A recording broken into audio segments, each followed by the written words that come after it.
All right, welcome to the fourth and last lesson of chapter 13. We're going to talk about protecting soil.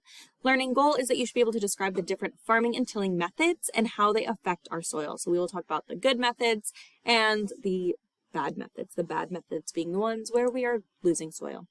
So success criteria: by the end of this lesson, you should be able to identify soil quality management components, describe soil conservation techniques, and then differentiate between conventional and conservation tillage. So what is typically done versus it looks like when you're conserving. So first off, when we look at soil quality management components, we want to enhance organic matter. We want to avoid excessive tillage. We want to manage pests and nutrients efficiently, meaning we're not just throwing down every pesticide and every fertilizer that we can to just get rid of the bugs and get more nutrients in there. We want to do it efficiently, adding just what we need. We want to prevent soil compaction. We want to keep the ground covered. We want to also diversify the cropping systems. So we will talk in our next chapter all about agriculture, but we're going to just introduce a little bit of it right now. So let's talk about soil conservation farming methods. So first, contour farming. This is a little bit of what we saw at the end of the last lesson.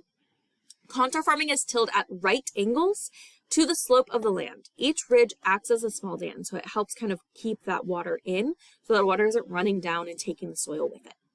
This is useful on gentle slopes and is one of the simplest methods for preventing soil erosion.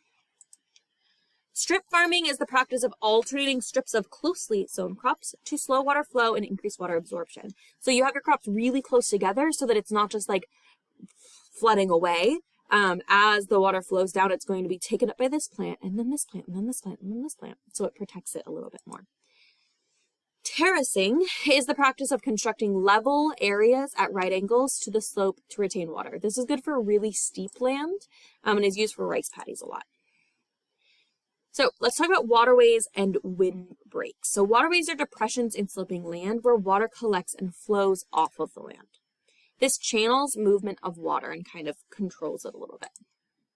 Windbreaks are planting trees or other plants that protect bare soil from the full force of the wind. Just like if you're standing in an open field and it's windy, you're going to feel a lot more of that wind. If you're standing in a forest and it's windy, you're not feeling it quite as much. So it helps protect that soil from the wind just blowing it away, because it reduces wind velocity, which decreases the amount of soil that can be carried. So this is an example of a little waterway. So this is protection of waterway, which prevents erosion. Remember that plants being grass in this little waterway, that grass is holding that soil there and protecting it. And then this is examples of windbreaks. So these are obviously not trees, but these are little plants that as the wind blows this way, it's going to protect the soil a little bit. And then this is a bigger example with trees that are obviously getting a little bit more wind protection there. All right, let's look at conventional versus conservation tillage. So plowing has multiple desirable effects.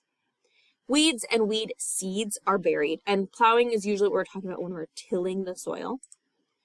And then crop residue is turned under where it can contribute to soil structure. So farmer has already taken out the crops. They're now getting ready to reuse that field. So they plow it, they till it, and mix the weeds and weed seeds and dead roots and everything with the soil. So you're getting organic matter into the soil, which is good.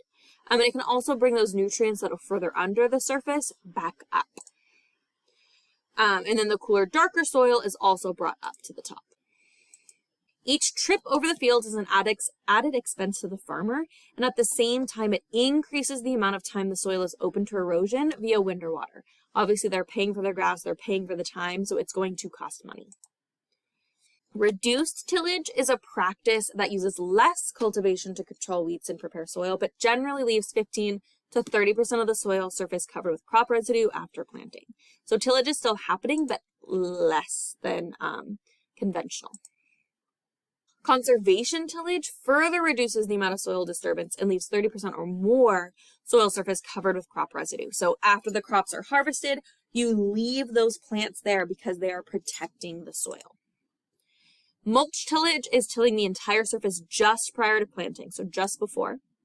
Strip tillage is just tilling the narrow strips that the seeds are going to go into. And then ridge tillage is leaving ridges, and then the crop is planted on that ridge with those plant residue left between the ridges.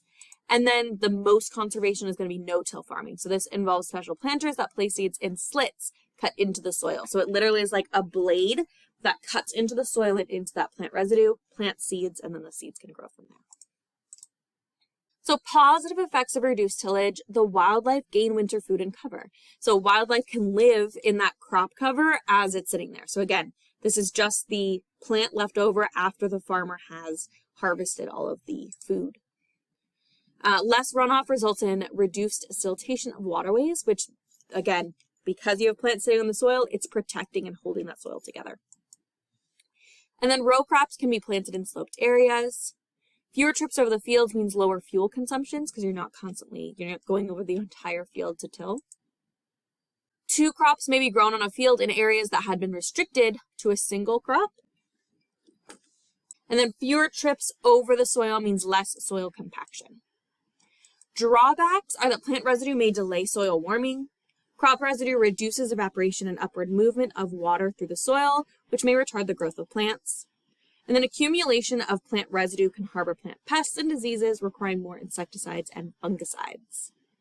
So if we compare fuel used for different types, conventional plowing, you're using the most. Reduced tillage, you're still using some, but significantly less. Mulch tillage, a little more than ridge tillage, and then obviously no tillage, you're going to use a lot less. And then you can see how much time is involved as well. If you're doing conventional plowing, it's 3 hours per hectare versus less than 1.5 for no tillage.